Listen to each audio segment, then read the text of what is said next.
Hey you guys, welcome back to my channel. Today I thought I'd do a fragrance tag that I watched my fellow YouTuber, please follow her, she's amazing, Delicious Delights. This is Arlene's channel that I'm talking about. If you guys know, you probably will already follow her because she's amazing. This is a tag video I saw Arlene do a couple months now. I think it's been about almost 2 months now since she's done it, and I have to look it up the name. It is a tag video from someone she was tagged by. I was not tagged, I'm just doing this because I think it's fun. This was a tag video that Zambo Man, forgive me if I said it wrong, I'll try to link the channel down below in the description bar, as well as Arlene's channel down below in the description bar. But that Zamboman also tagged Arlene. She did the tag and I thought, well, this is great. There's about 14 questions. At least that's what I have written down. Questions chatting about fragrances. But before we get started, I'm going to share with you what's all over my lips and what's all over my nails, because if I don't, you always ask. On my lips is a double duty of Charlotte Tilbury. We have Charlotte Tilbury's Pillow Talk lip liner, which is a very classic, beautiful, your lips but better kind of lip liner. And on top, I have Charlotte Tilbury's Pillow Talk lipstick. So that's what I have on top. Why would I stop there? Because it's me and I love lip products.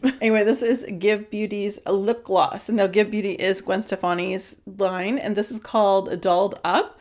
And I have that just on top, just give a little milky creaminess, slight pink. I love it. And what I have all over my nails is the newest collection from Hello Taco, or a polish from the newest collection from Hello Taco. This is Waste of Space, and this is from her I Need Space collection. Very Mars themed, if you will. And I love this color. It's just a beautiful, like really dark grayish black base with a lot of glitter. This one's actually a lot easier to take off rather than using a peely base because it's not a heavy glitter. So that's really nice. And I love this color. All right, so I have a book right here so that I can keep track of the questions. So very first question here is, how did you get into fragrance on YouTube? I have been posting things about candles and home fragrance and a lot of other things since July of 2015. I've loved fragrance most of my life, since for a lot of people who are watching who are much younger, probably before you were born. When it came to YouTube and actually posting about fragrances and creating Fragrance Friday on my channel, it really was 2020. Lovely time, wasn't that? Because I had a little bit more time on my hands and I was watching other creators and I was like, well, I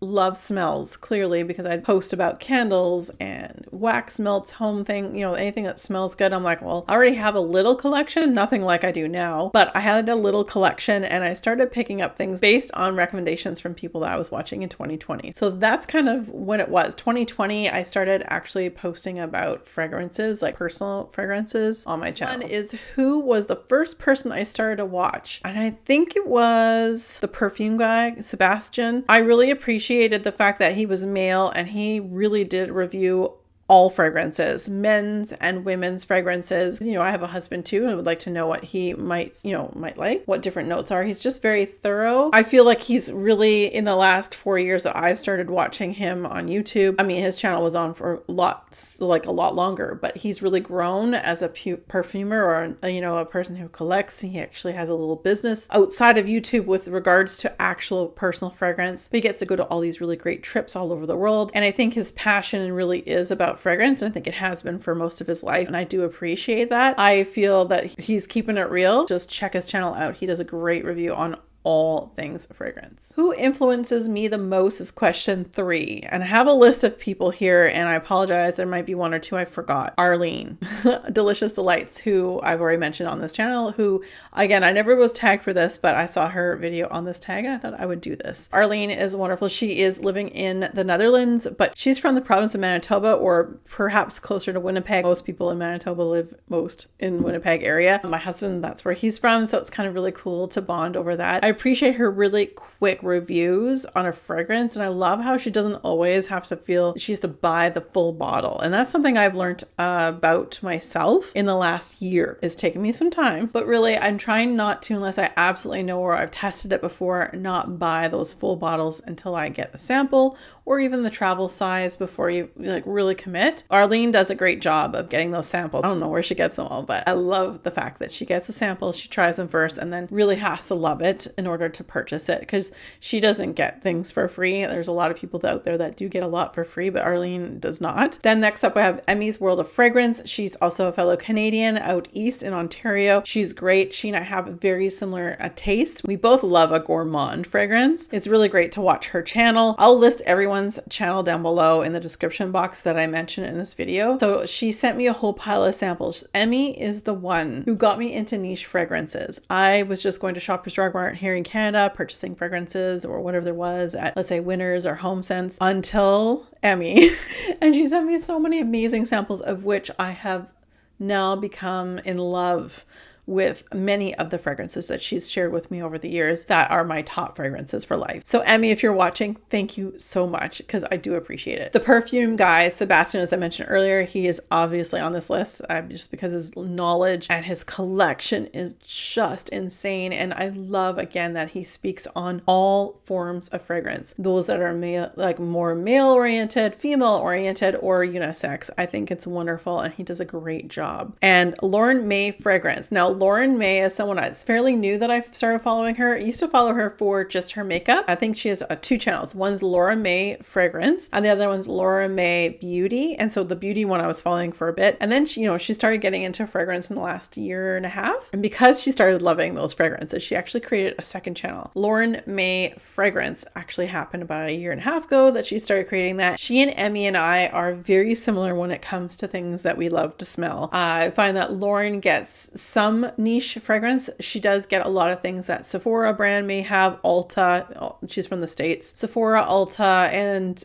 anywhere she might be able to get. Target, sometimes a great channel to watch. I really do appreciate her channel very much. Question number 4 is, whose taste at this list am I the closest to? And I will say it would be a tie between Lauren May and also Emmy. As I mentioned before, we all love our gourmands. And I do. I want to smell like a snack. Question number 5 is, when did I start wearing fragrances? And this sort of comes back to the beginning of this video. I have been wearing fragrances I started working in the grocery stores when I was 13 years old. This was in the 90s when we could, go out, and as long as you had permission from your parents, I could go and work at 13 years old. Every paycheck, I had to split my paycheck in half. Half of it went away to like a fund for my college or university, and the other half I actually got to keep. So the other half that I got to keep, I would go to the store and get fragrances. Now, you have to remember the 90s or early 90s. There weren't a lot of fragrances out there that 13-year-old me would have really loved. I think it was at the time, those magazines, those damn magazines with those little like testers inside them, Vogue or the Elle or whatever it was. Beautiful by Estee Lauder.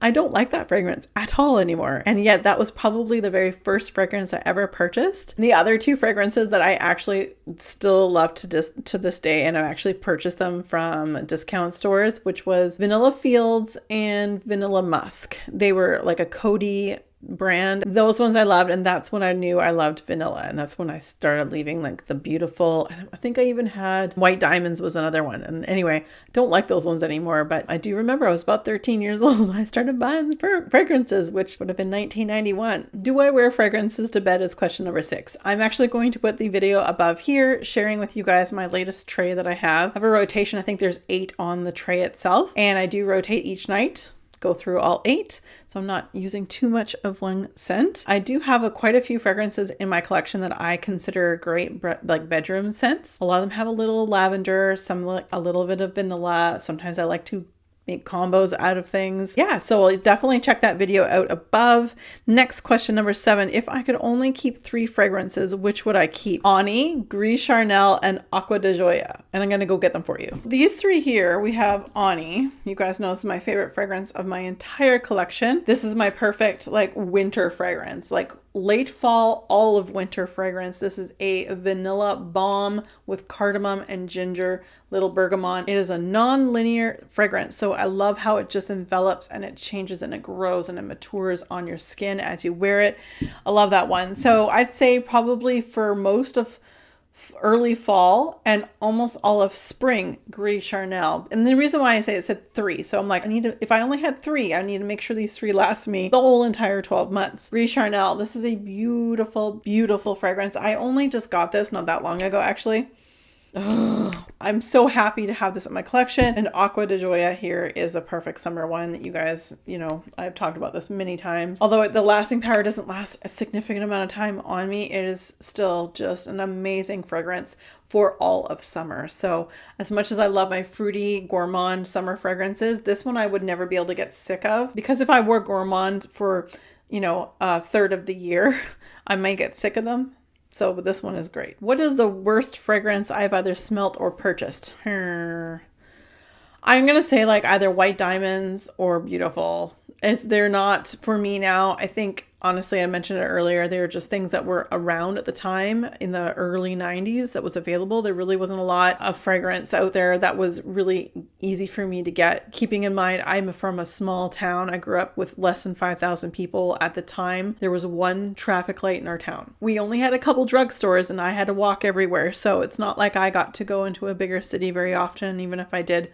You know, it's one of those things, I don't know if anyone else feels the same way as I do. I love shopping with other people, window shopping and that. But when it comes to me really wanting to do my thing and getting a fragrance or clothes, even sometimes I just feel better doing it on my own. So I don't feel like I'm dragging someone into a store that they may not want to or taking too much time. Like I try to be considerate because not a lot of people feel the way I do in my personal life about fragrance. So I think that's probably what it is. There weren't a lot of times I got to go to a big city. I mean, if you're from Canada, our only clothing store was a Sands that turned into a Fields. Do you remember that? That's a small town in Canada. The next question number 9. Do I like blind buying and why or why not? Okay, so it kind of depends. So I do watch and consume a lot of YouTube videos of other reviewers. A lot of them I already mentioned to you today. With that being said, I have found through those reviewers that they and I are very similar when it comes to what we like. 9 times out of 10, I have purchased something and I've really enjoyed it, like blind bought something off of someone's recommendation because again, it was a niche. Let's just say it was a niche brand. It was also before I got into Facebook, where Facebook in the States, I'm sure you have some too. In Canada, there is a Facebook page that's all about fragrances and then you can sell and trade or mostly just sell like decants if someone's looking for it or if someone's, I've purchased actually full on bottles, legit bottles for a very good price on there. Obviously, I have to be very careful. That has allowed me to try and sample a couple things. It has saved my butt a few times because there were some decants that I purchased thinking everybody loves this. I must love it. It's a gourmand. I must love this. And then I got this decant. I purchased it from this person and I was like, no, it doesn't last. That's my big trouble is for blind buying. It's not so much the scent. It's if you're blind buying, it's likely for me going to be a niche, i.e. a very expensive bottle of perfume. And if I find out I just spent that kind of money and it's literally left my skin before it's even landed, I'm not happy. So, and I find it also very difficult. Perfumes can be very difficult to sell on Facebook Marketplace. There's definitely not a place around me currently where many people will buy fragrances like niche brands, whereas I would go back onto that same Facebook page and probably sell it again to somebody else. That's, I will blind buy based on real heavy research from those who I do trust and have really similar taste to. What are my top 5 fragrance notes? What do I have down here? Vanilla, tobacco, rum, sandalwood, and cardamom. Vanilla is the number 1 fragrance note. Hands down. The tobacco, rum, sandalwood, and cardamom, they're all scents that I love. Therefore, you can sort of see that I'm leaning more towards a fall, winter type profile when it comes to my personal favorite fragrances that I have. So those are the ones I will spend more money on as well. Niche brands, I will spend more money on niche that are more of a fall, winter scent. They're powerful. They last longer. I feel like I'm getting a good bang for my buck. What are my least favorite notes in fragrance? So I have patchouli, smoke, and heavy floral, and in brackets I have rose. I'm not a big fan of patchouli. I know patchouli can be leaning like more chocolatey or very earthy. I seem to always get the ones that are earthy, and I know that patchouli, for the most part, it grounds a fragrance. It makes it last a really long time, but it's just not a scent that works well on my skin. Smoke. I don't like being around cigarettes or cigarette smoke. I think the closest thing I can smell without, being completely like put off is Maison Margiela's By the Fireplace. I can handle that, but that's because there's a whole bunch of vanilla in there. So it really balances it out. Oh, I forgot honey. I detest honey notes. I get pee. Anybody else? I do not understand honey notes at all in fragrance. I literally get urine when I smell it. I can tell something has honey in it very easily. I just really don't enjoy it. And heavy florals such as a rose scent. I don't like florals. If you've been around this channel long enough, you guys know that about me. I'm more of a fruity, vanilla, obviously more fall winter kind of fragrance person. You will do me wrong when it comes to heavy florals. And yet it's funny because I love Rose Jam from Lush, but it's got, again, a lot of jamminess and a lot of sweetness into that one to make it one of my favorite fragrances from Lush. Okay, this next question, I hope anyone around my same age, if you're in your 40s, let me know. The next question is number 12. If you could bring back one discontinued fragrance or formulation, which would it be? And my answer is The Body Shop's perfume oils. You remember those little tiny little bottles? They were just had a dabber inside. They truly were oils and so strong. Loved those. That's actually how, like, when we did get to go to a bigger city, I went to the Body Shop and I got I wrote down Dewberry and Satsuma, and there was Mango was another one of my favorites. They were so good, but also Victoria's Secret. Victoria's Secret, I don't know what happened. But they got rid of like Vanilla Lace and Love Spell and so many other great ones. I think there was like a Pear Glaze or something. I loved all those scents on the body care, and I wish that they kept them because I would wear those as a layer. I would do the shower gel, I put the lotion on, I put the spray on, and I'm not even from the States, so anytime I knew someone was going to the States, I would get them to get me that. Now, the only way I can get Love Spell anymore these days is in a wax melt form by Sensationals at Walmart. Those are kind of two, like the Body Shop and some of the items from Victoria's Secret that I very much miss. The next question, 13, is do I have a signature scent? And I'd say no, because I have quite the collection. I have a lot of fragrances. But I guess if someone who knew me well and knew, like, if we went out a lot and they smelled like my husband would, although my husband can't smell because he works on submarines, basically someone would say anything with vanilla.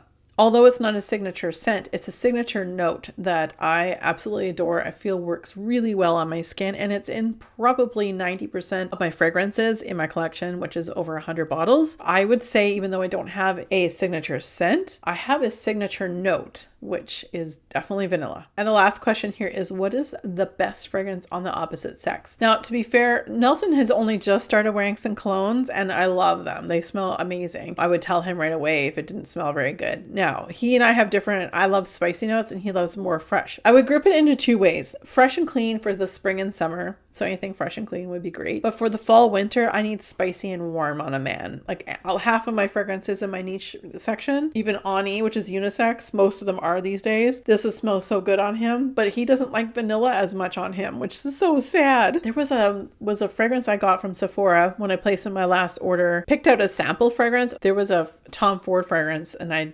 have the little sample in the drawer and I didn't look before I made this video, but really great. And it's like it's a leathery smell, but not too strong. There's definitely some sweetness in there. So I told him, like, don't buy it, like wait till your birthday or Christmas to comes up again. And, then maybe Santa or your wife will buy it for your birthday or Christmas. I love all those types of fragrances. Unlike myself, he has like 3 fragrances and that's it. All right, you guys, that was everything. Thanks so much for watching. I do appreciate you guys taking the time and actually watching this video. Let me know if you're going to do the tag. I tag all of you who are watching this who do YouTube, or if you were thinking about starting YouTube and starting a fragrance channel, start off with this tag because it's a lot of fun. It's really great to get to know somebody and their likes and dislikes through the process. All right, you guys, as always, be safe, take care, and have fun. Bye, guys.